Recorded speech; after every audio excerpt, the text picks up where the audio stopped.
Get down! Sniper! Maya's scream tore through the afternoon air as her body launched forward. The crowd turned, confused, as she slammed into the man at the podium with the force of a freight train. Kang Junwoo's expensive suit crumpled under her weight as they crashed onto the platform together. Crack! The rifle shot split the air where his head had been a heartbeat before. Instead, the bullet punched through Maya's shoulder, spinning her sideways. Blood sprayed across the white podium. She felt the impact. Hot, sharp, familiar, before the pain registered. Then, the world exploded. Junwoo's black Mercedes detonated in the parking area behind the stage. The shockwave threw people like ragdolls. Glass shattered, metal shrieked, fire bloomed orange and black against Seoul's blue sky. Secondary explosions followed. Boom, boom, boom, as the gas tank went up. Maya rolled off Junwoo, clutching her bleeding shoulder, her training screaming through the chaos. She scanned the rooftops, found the sniper's position. 7th floor, 3rd window, 400 meters out. Already gone. Professional. This wasn't random. Around them, people screamed and ran, but Junwoo's security wasn't running toward him.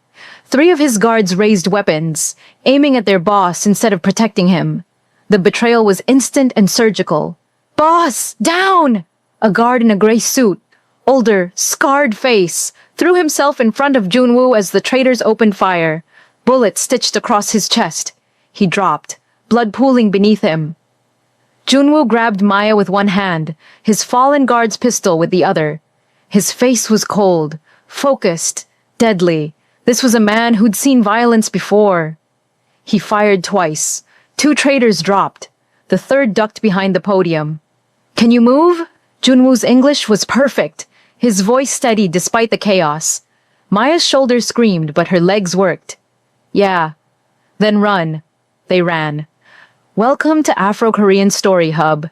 Hey everyone, please tell us where you're watching from in the comments and don't forget to subscribe to the channel. Your support makes all the difference for us to keep creating these emotional stories. 2 more guards materialized from the fleeing crowd. Young, determined, weapons drawn. They formed a protective triangle around Junwoo, moving with practiced efficiency through the panicked masses. Maya stumbled, her vision swimming, but rough hands caught her. Keep moving, the younger guard barked in Korean. He was barely 25, baby-faced, but hard-eyed. They reached a side street where a black SUV screeched to a stop. The driver, thin, nervous, sweating, threw open the doors. Everyone piled in. The vehicle was moving before the doors closed. Hospital! Maya started. No hospitals! Junwoo pressed his jacket against her wound, his hands firm and surprisingly gentle. They'll be watching. Hospitals. Then I bleed out. No, you don't. He met her eyes. I have a doctor. Private.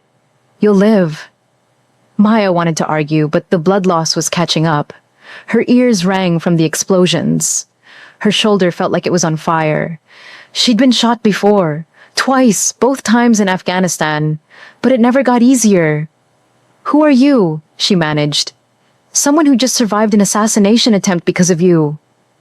Junwoo's jaw was tight. Who the hell are you? Nobody. The word tasted like ash. She'd spent 9 months being nobody. Invisible. Forgotten. One instinctive choice. And nobody was gone forever. Nobody doesn't move like you moved. Nobody doesn't spot a sniper at 400 meters and react in under 2 seconds. His eyes were dark, intelligent, missing nothing. You're military, special operations. Maya said nothing. Passing out seemed preferable to this conversation. Boss? The older guard in the passenger seat turned back. His name tag read, Sangmin. We've got 3 cars following, 2 blocks back. Daijung's people? Has to be. Nobody else moves this fast. Junwoo's expression went colder than Seoul in winter. Lose them. The driver, tag reading Hyun-woo, nodded and floored it. The SUV surged forward, weaving through traffic with reckless precision. Maya gripped the seat, her wounded shoulder protesting every sharp turn. Behind them, The pursuit vehicles matched their speed. Professional drivers, not random gang members. "They're boxed us in," Sang-min reported. "Two cars flanking, one behind. They're going to force us into the industrial district." "Then we give them what they want." Junwoo checked his pistol's magazine. "But not the way they expect." "Maya?" He looked at her. "Can you shoot? Can I breathe?" She held out her good hand. "Gun." He passed her a spare pistol from the center console. Glock 19.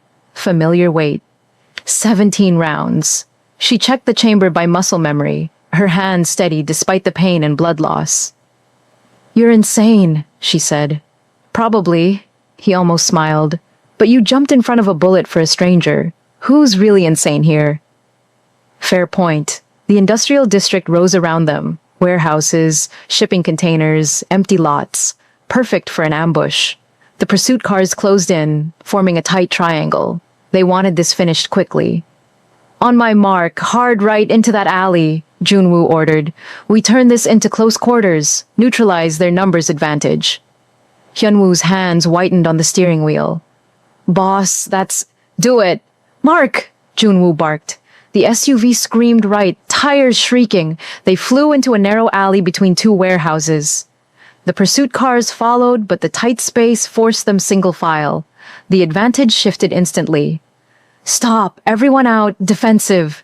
Positions!" They exploded from the vehicle.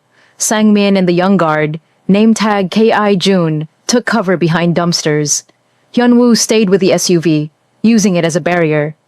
Maya pressed against the warehouse wall, her pistol up despite her shaking arm. Junwoo moved like water, smooth and certain, positioning himself with clear sight lines down the alley. The first pursuit car rounded the corner fast. Sang-min opened fire, controlled bursts that shattered the windshield. The car swerved, crashed into the alley wall. Doors flew open. 4 men emerged, armed with submachine guns. The gunfight was brief and brutal. Maya dropped 2 with headshots before her shoulder gave out. Junwoo moved in sync with his guards, their coordination speaking to years of working together. Ki-jun took a round to the leg, but kept firing. The attackers fell one by one. The second pursuit car screeched to a stop at the alley entrance. The driver saw the carnage and made the smart choice. Reversed out fast. "Let them go," Junwoo ordered. "We need at least 1 survivor to report back." Maya slid down the wall, her vision tunneling. She'd used too much adrenaline, lost too much blood. The pistol slipped from her fingers. Junwoo was there instantly, catching her before she hit the ground. "Stay with me. You don't get to die now." "Everyone I save dies," Maya whispered. The words came from somewhere deep and dark. "You should leave me here." "Not happening." He lifted her easily. She was lighter than she should be. 9 months on the streets, burning away everything except bone and determination. "Hyunwoo, drive. Sang-min, call Dr. Han. Tell him we're coming in hot and I need a surgeon, not a medic." The world blurred into fragments. Movement. Voices in Korean she couldn't follow. Pain that came in waves. And through it all, Junwoo's voice, steady and certain. "You saved my life. I don't let debts like that go unpaid. So you're going to live. That's not a request. It's an order." Maya wanted to tell him orders didn't work on her anymore, that she'd stopped following orders the night her entire team died while command listened and did nothing. That surviving was the worst punishment the universe could devise. But consciousness slipped away before she could form the words, dragging her down into darkness that smelled like blood, and desert sand, and betrayal. Maya woke to white walls and the steady beep of medical equipment. For one disorienting moment, she was back in Germany, in the military hospital after Afghanistan, waking to learn she was the only survivor. That Marcus and her entire team were dead. That she'd failed everyone who mattered. Then the pain in her shoulder reminded her this was different. Seoul, not Germany. A different survival. A different failure. "You're awake." The voice was older, measured, calm. A man in his 60s stood beside her bed, checking an IV. Drip. His hair was silver, his hands steady. Everything about him said doctor. I'm Dr. Han. You've been unconscious for 6 hours. The bullet passed through your shoulder cleanly, missed the bone and major vessels. You're lucky. Lucky. The word tasted wrong. Lucky people didn't watch their teams die. Lucky people didn't spend 9 months living under bridges in foreign cities. Comparatively speaking, Dr. Han's expression was knowing. You've been shot before, twice judging by the scar tissue, and you have shrapnel marks consistent with IED exposure, burns from white phosphorus on your lower back, knife wounds on your ribs. You've seen combat, extensive combat. Maya said nothing. Her scars were a map of failures she didn't want to read. Mr. Kang is very interested in who you are. Where is he? Dealing with the aftermath of today's events. Half his organization just tried to kill him. That requires attention. Dr. Han adjusted her IV. But he left orders. You're to be protected, fed, healed, given whatever you need. I need to leave. That's not an option. The assassination attempt is all over the news. Your face is on every channel. Mysterious woman saves business leader. You're visible now. Whatever you were running from, it knows where you are. The words hit like a physical blow.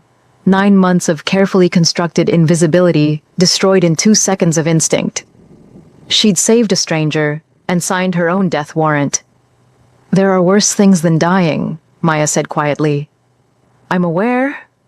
Dr. Han's eyes were sad, ancient.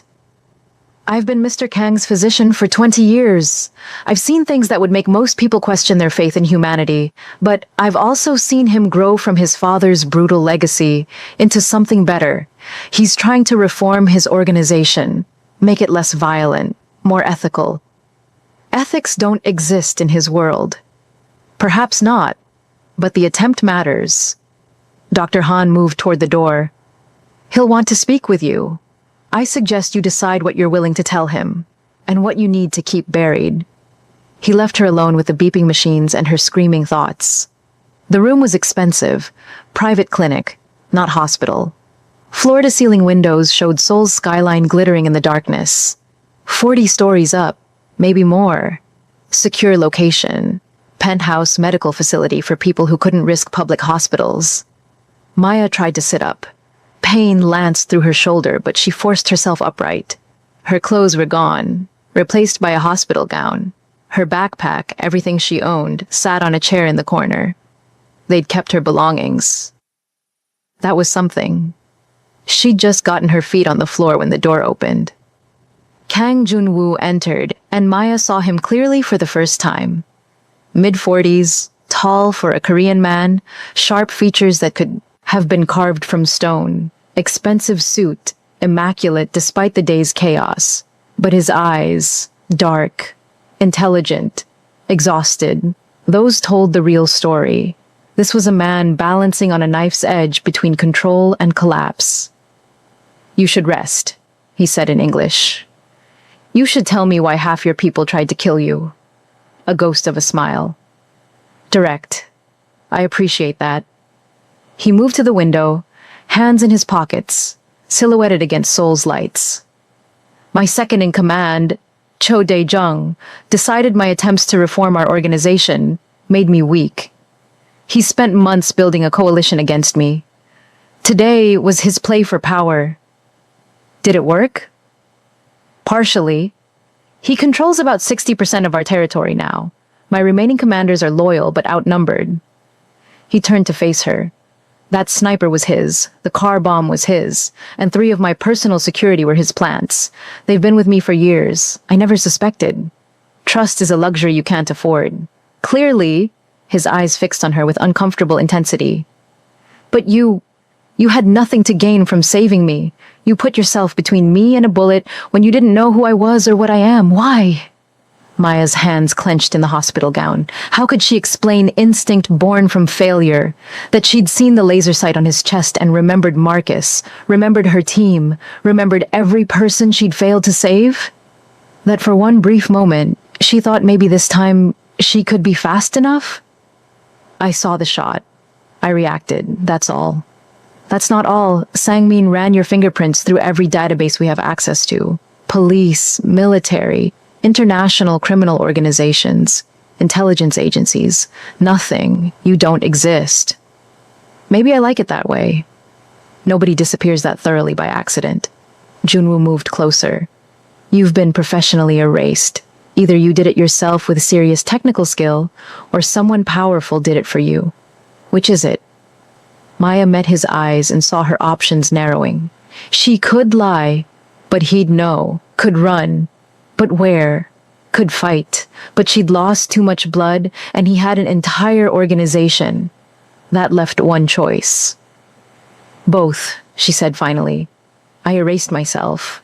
But I had to because powerful people already erased me once. Officially, I died 2 years ago in Afghanistan. The woman sitting in this bed doesn't exist according to any government database. Who were you before you died?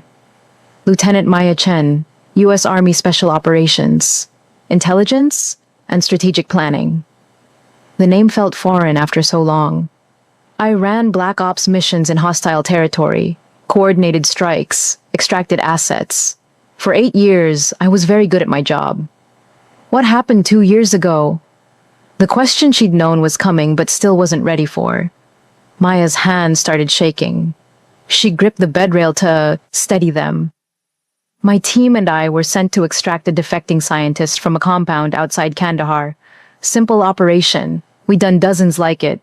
But when we got there, her voice cracked. It was a trap. Not from the enemy, from our own command. They wanted the scientist dead, not extracted. Wanted my team dead too because we knew too much about an illegal weapons program. Junwoo's expression didn't change, but something shifted in his eyes.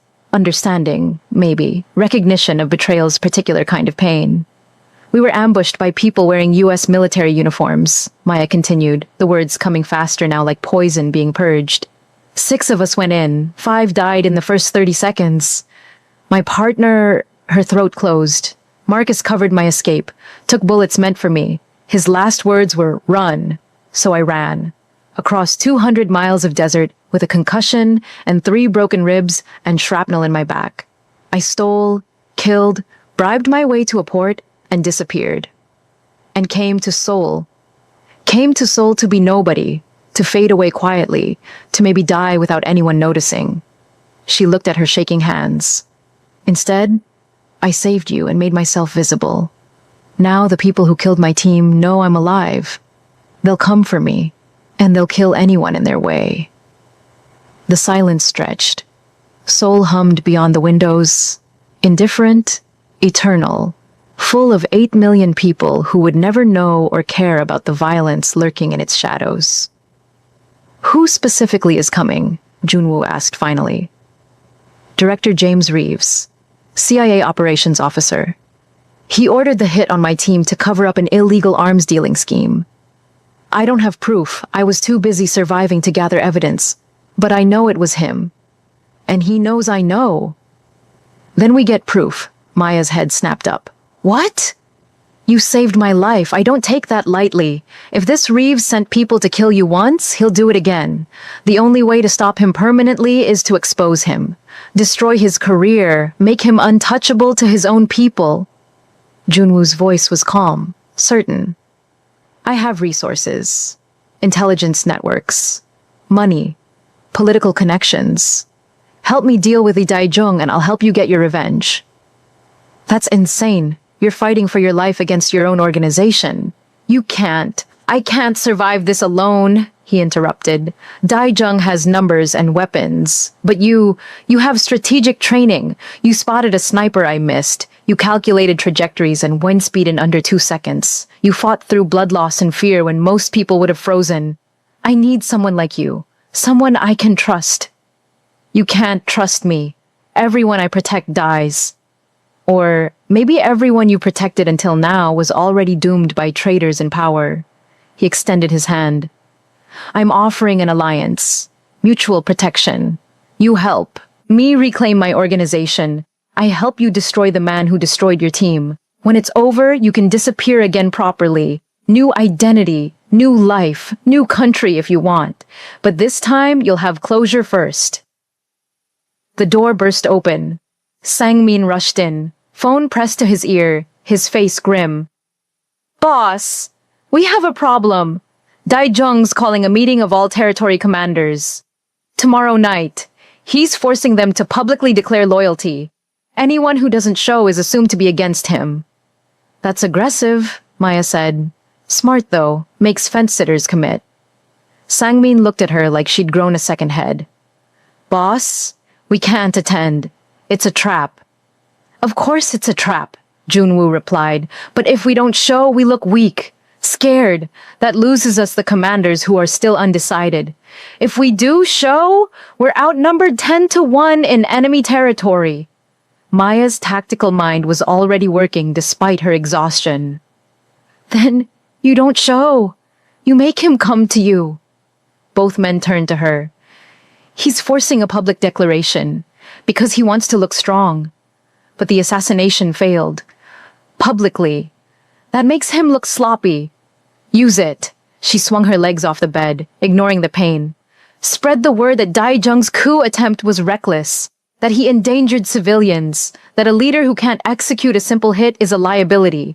The old guard won't care about civilians, Sang-min said. No, but they care about competence. And the younger commanders trying to modernize your organization, they'll care about the civilian angle. Maya stood shakily. Divide his support.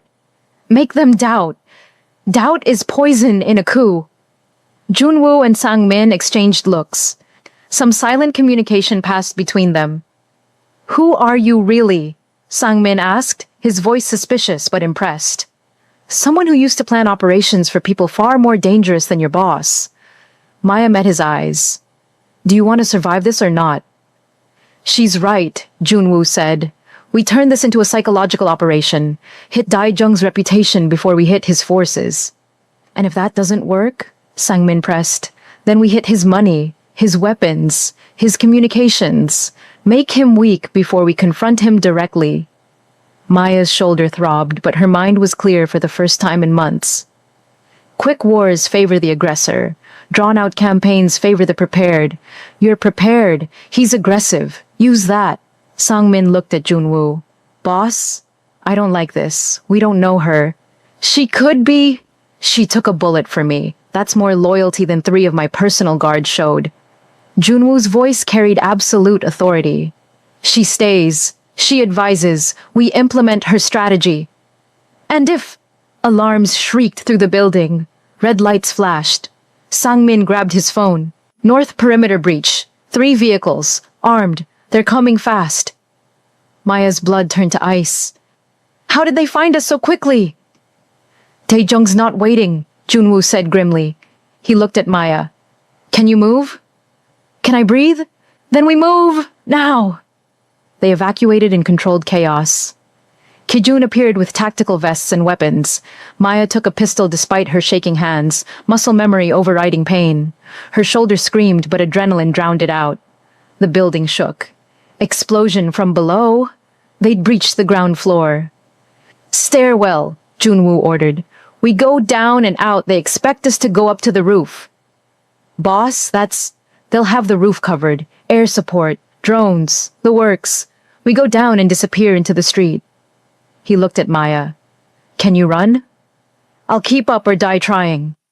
Let's avoid the dying part. They hit the stairwell, moving fast. 8 of them. Junwoo, Maya, Sang-min, Kijun, Dr. Han, and 3 more guards whose names Maya hadn't learned. All armed, all quiet. Gunfire echoed from below. Daijung's forces were clearing floors systematically. 20th floor, Sang-min whispered. We exit there. Service corridor to parking garage. Vehicles waiting. They descended in controlled silence. Maya's training took over. Watching angles, checking 6, moving in formation without being told. The others noticed, adjusting their positions to complement hers instinctively. 19th floor, 18th, the gunfire grew closer. 17th floor landing, the door burst open. 4 attackers rushed through.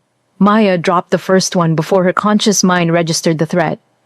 Training, pure and instinctive. The second fell to Junwoo's precise double tap.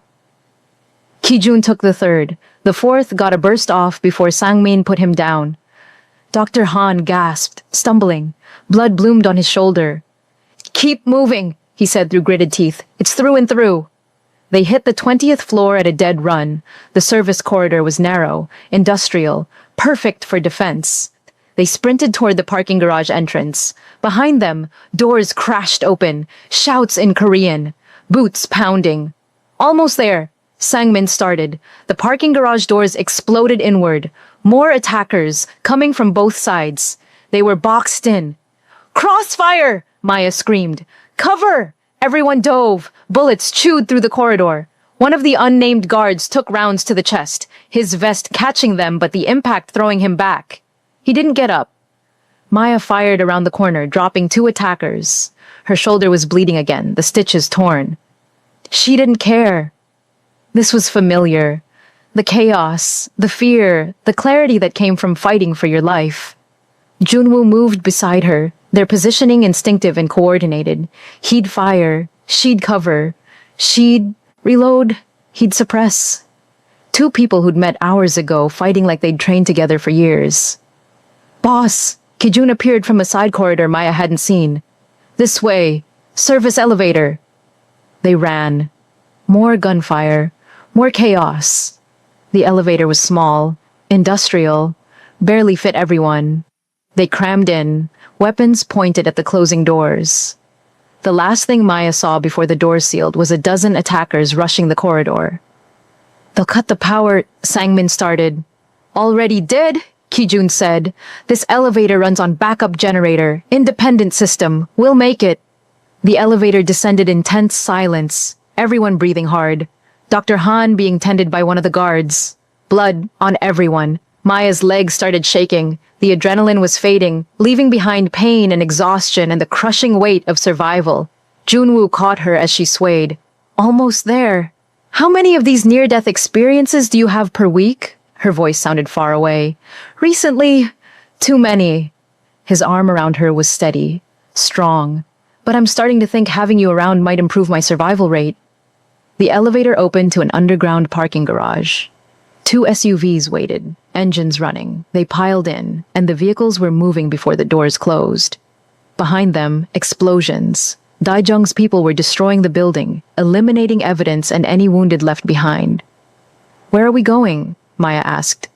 "Safe house number 7, Junwoo replied. "Remote location, better defenses. Daijung doesn't know about it." "You hope he doesn't know?" "I hope a lot of things lately. Hope hasn't been particularly reliable." The SUVs merged into Seoul traffic. 2 more anonymous vehicles among millions. Behind them, sirens wailed. The building they'd escaped burned against the night sky. Somewhere in the city, Daijung was planning his next move. Somewhere farther away, Director Reeves was learning Maya Chen was alive. And beside her, Kang Junwoo sat in focused silence, a dangerous man who just lost everything except a handful of loyal soldiers and a homeless American woman who jumped in front of a bullet for him. "This is insane," Maya whispered.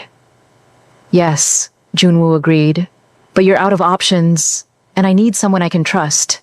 Seems like insanity might be our best play."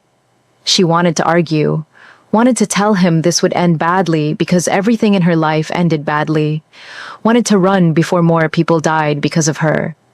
But she was so tired of running, so tired of surviving alone, so tired of being nobody. "Fine," she said, "but when this goes wrong, and it will go wrong, don't say I didn't warn you." "Fair enough." He extended his hand. "Welcome to the worst decision you'll ever make." Maya hesitated, then shook his hand. His grip was warm, certain, anchoring her to this moment, and this choice. "I've made worse decisions," she said. "Trust me." The SUVs drove through Seoul's rain-slicked streets, the city lights blurring into streaks of neon and shadow. Maya's head rested against the window, exhaustion pulling her toward unconsciousness despite the adrenaline still coursing through her system. Beside her, Junwoo was on his phone, speaking rapid Korean to someone, coordinates, security protocols, things Maya's tired brain couldn't process. Sangmin turned from the passenger seat. Boss, we're getting reports. Daijung's people are spreading the word. They're claiming you're dead, that the building collapse killed you. Good, Junwoo said. Let them think that. Buys us time. There's something else. Sangmin's face was grim. We intercepted communications. Someone else is asking about the woman who saved you.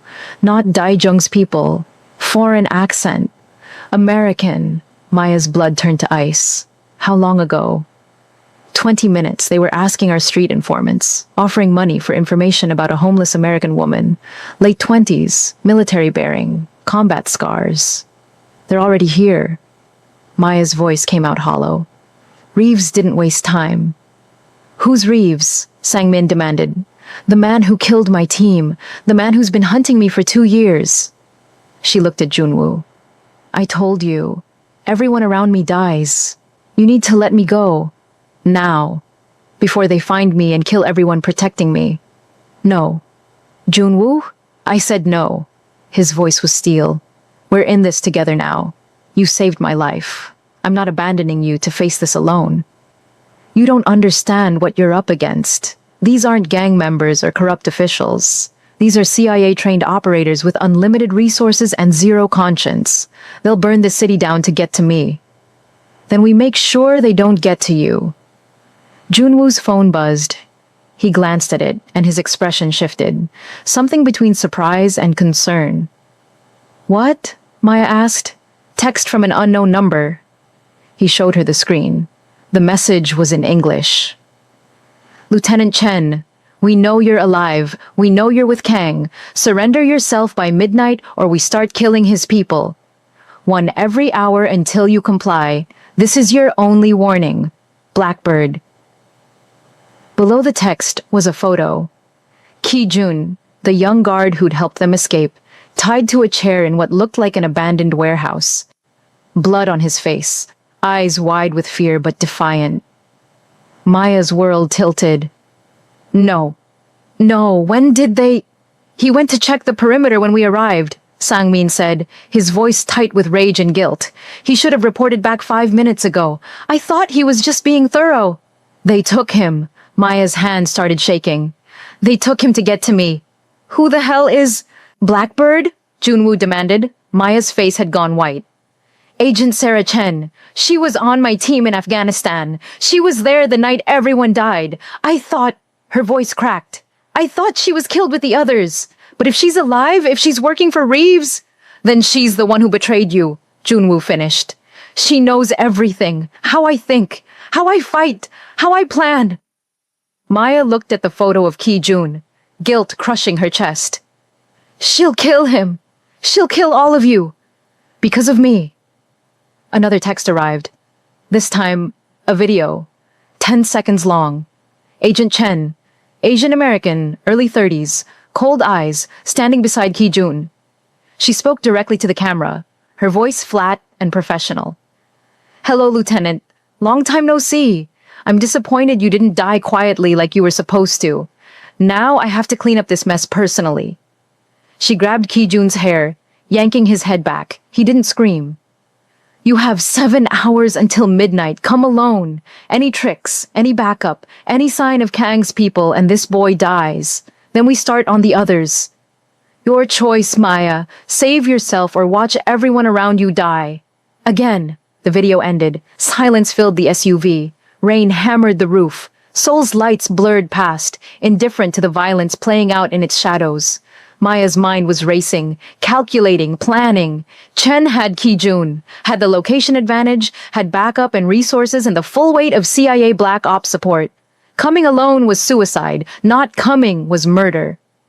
I'm going, Maya said quietly. No, you're not, Junwoo replied. He's your man, your soldier. He got taken because of me. I'm not letting him die. And I'm not letting you walk into an obvious trap. Junwoo's voice was firm. We have 7 hours. We use them. We plan. His phone rang, unknown number. He answered on speaker. Agent Chen's voice filled the vehicle, cold and amused. Hello, Mr. Kang? I hope you're not planning anything stupid. See, I know how you criminals think. You're going to try to rescue your man, mount some dramatic assault, play hero. A pause. But I'm not alone, and I'm not just threatening one life. Another photo arrived. This time, it showed 3 people bound and gagged in what looked like the same warehouse. Maya didn't recognize them, but Junwoo's face went rigid. The Kim family, he said hoarsely. Territory commanders, loyal to me. That's right, Chen continued. I've been busy tonight, rounding up your supporters, making sure Lieutenant Chen understands the stakes. She comes alone. They all live. She doesn't. Or you interfere, and I start executing them one by one. And Mr. Kang, I'll make sure you watch every single death. Consider it payback for harboring a traitor. I'm not a traitor, Maya said, her voice shaking with rage. Reeves is the traitor. He killed my team to cover up an illegal arms deal. I'm the only one who knows the truth. Is that what you tell yourself? Chen's laugh was bitter. You ran, Maya. While Marcus and the others died, you ran. Some soldier you were. Some partner. I ran because Marcus told me to. He died covering my escape. He died because you failed to secure the perimeter. Because your intel was wrong. Because you got them all killed. Chen's voice turned ice cold. And now you're going to get these people killed too. Unless you do the right thing for once in your miserable life and surrender. The line went dead. Maya stared at the phone, her entire body shaking. Every word Chen said was a knife twisting in old wounds. Maybe she was right. Maybe everyone did die because of Maya's failures. Maybe surrendering was the only way to... No, Junwoo said firmly. He turned to face her. Whatever you're thinking, no. This is manipulation. Psychological warfare. She's trying to break you before you even arrive. She's right, though. Everyone I try to save dies. Marcus, my team, and now Kaijun and the Kims will die because I saved you. Tears burned her eyes. I should surrender. It's not the only option. Junwoo grabbed her shoulders, forcing her to look at him. You're trained for this. You've run operations against worse odds, so we plan. We strategize. We use these 7 hours to figure out where she's holding them and how to extract them. You can't extract hostages from a CIA Black Ops team? Maybe I can't, but you can. His eyes burned with certainty. You were one of them. You know their protocols, their weaknesses, their blind spots. We use that. Sang-min spoke up from the front. Boss is right. This Chen woman is arrogant. She thinks she has all the advantages. But she doesn't know what we're capable of. Doesn't know that we've been fighting gang wars in this city longer than she's been an operator. And she definitely doesn't know what happens when you back a wounded animal into a corner, Junwoo added. We fight. Together.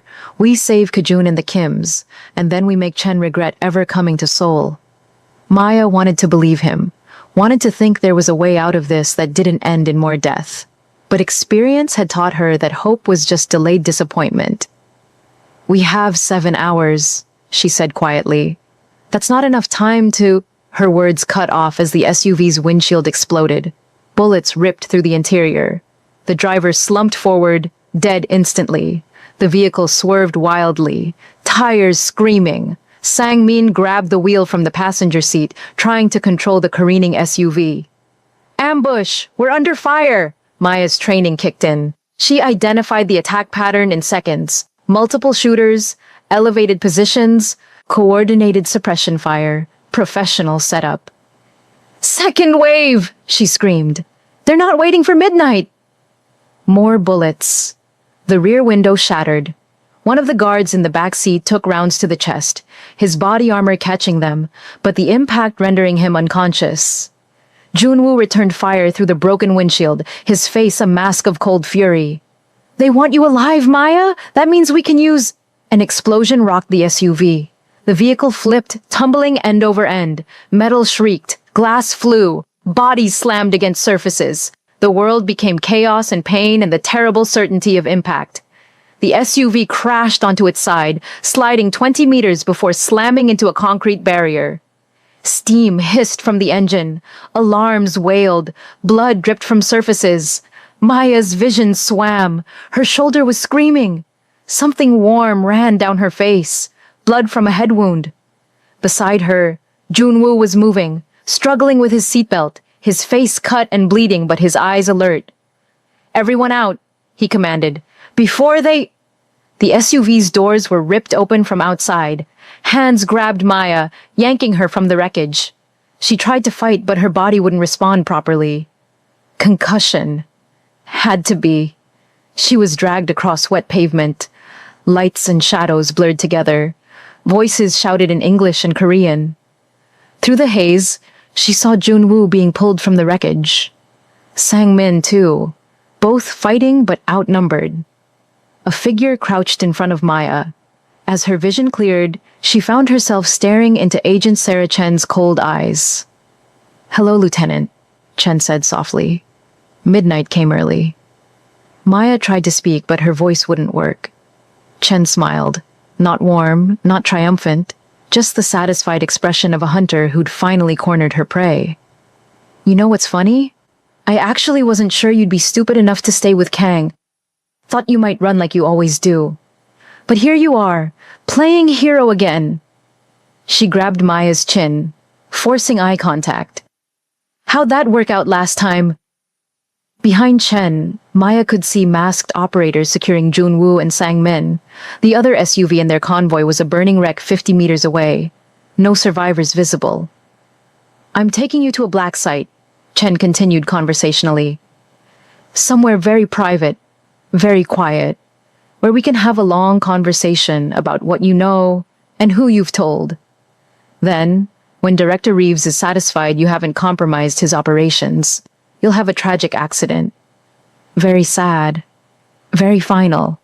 She stood, gesturing to her team. "Bag them, all of them.